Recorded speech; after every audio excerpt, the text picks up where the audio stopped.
ลำบ่สาธุ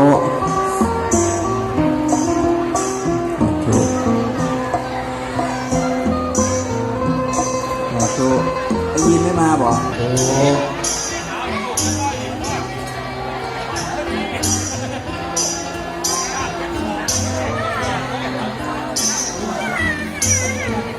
โอ้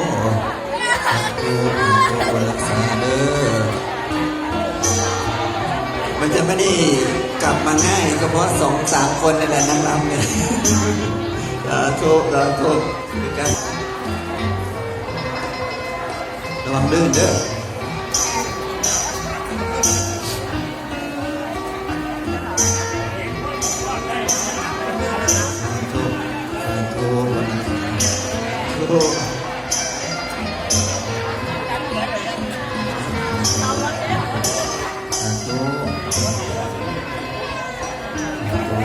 เอาผู้ชายไปใส่นะ